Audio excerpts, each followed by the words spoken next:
Buff after buff, Soraka continues to be a terrible unit. For example, the buff in 14.12 didn't make any meaningful difference to her. While her pick rate went up, her average placement didn't budge. And of course you'd think that they should buff Soraka more or something, right? But no, they can't. She's already one of the best units in the game right now according to Meta TFT. Soraka is currently outperforming numerous forecasts like Syndra, Sylas, and Lilia. What? How does that make any sense? How is Soraka simultaneously a terrible carry but also one of the best units in the game? Well, the reason is precisely why Soraka deserves a rework. Soraka's primary and most effective role is support. Moreover, support units were removed from the game from set 8 and onwards. So why are we back here again at the same mistake? Why exactly are support units so problematic? And is it just too late for Soraka to shine? But before we continue, I would greatly appreciate it if you subscribe. Now, Mortdog also briefly discussed Soraka reroll in his latest Q&A. If you look at any set, that's the thing like you should call us out on. You're like, hey, I tried to make Soraka reroll work and it's not working. It's impossible to make Soraka reroll work. Then we should buff Soraka. And again, that buff of Soraka might need to come with a nerf to Wukong or Heavenly or something like that. And that's the challenging part of balance, is because again, the whole package might be correct, but the power distribution within them is not. So that's the goal. However, I both disagree and agree with Morte. I believe Soraka's package is on point, and that the power distribution in her traits is also correct. Although of course both of these traits mostly buff and support your team, but by far the larger problem here is certainly her ability and its power distribution, as its ability has 3 different components to it and so her damage is neglected. And due to that, the effectiveness of itemizing Soraka is diminished because the difference in damage output is not substantial enough to justify it. But before I continue, let's firstly establish and prove that Soraka's primary role is support. And we can do this by comparing Soraka to another unit that is incredibly similar, that being Alune. Alune is also a 3 cost, the power of Alune's ult is similarly distributed 3 ways, and Alune also has utility. Let's start by looking at the average placement and frequency at varying items and star levels. Now of course at face value Soraka is just better than Alune, as her average placement is better at every stat. However, that could be due to the bias we're trying to prove. Is Soraka just inherently better as a base unit with her utility? Ergo, is Soraka a better support unit? So what we should be looking at here is the difference in 3-starring and itemizing the champion,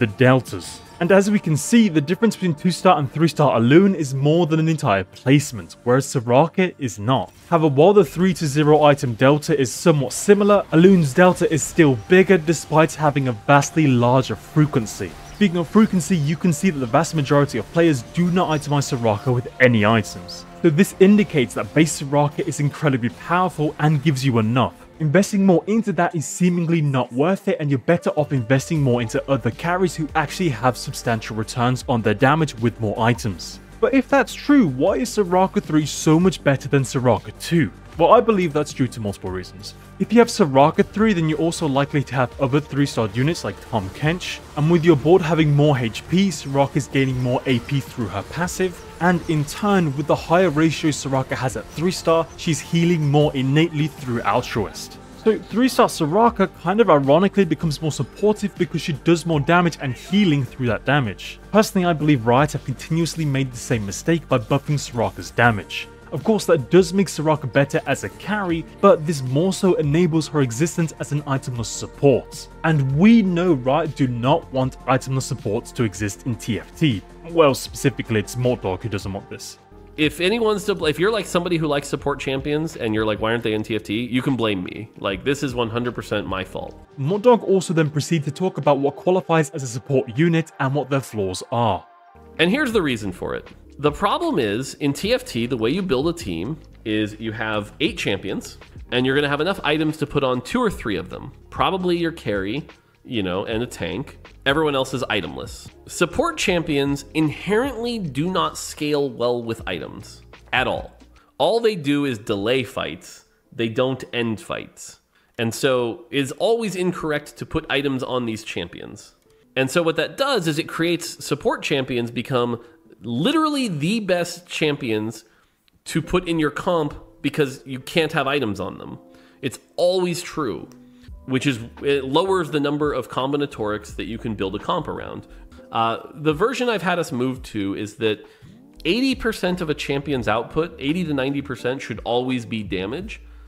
And then they can have an additional hook that is support. And that's the thing. When you put items on a champion, they need to end fights. So the framework is you have to put items on them and they have to end fights. There are creative ways to do that, but yeah. So from this clip, every quantifier that Mort uses to define a support champion perfectly describes Soraka in set 12. Soraka primarily delays fights with her mana Reave and healing, and she has poor item scaling due to her low AP ratios. Furthermore, AP items also have lower returns on Soraka as her passive grants her AP anyway. And let me ask you a question here. Is Soraka's damage output 80% of her kit? I personally think the answer is clearly no, and it's honestly not even close. I think Soraka's damage output is around 30 to 40% of her kit at most. Funnily enough, if you look at Soraka's best builds, they're all dedicated solely to utility through items like Shiv and Morello. And the secondary effect these builds have is maximizing and prioritizing Soraka's cast frequency and not damage output. Otherwise, Dual Gauntlet would perform far better on Soraka.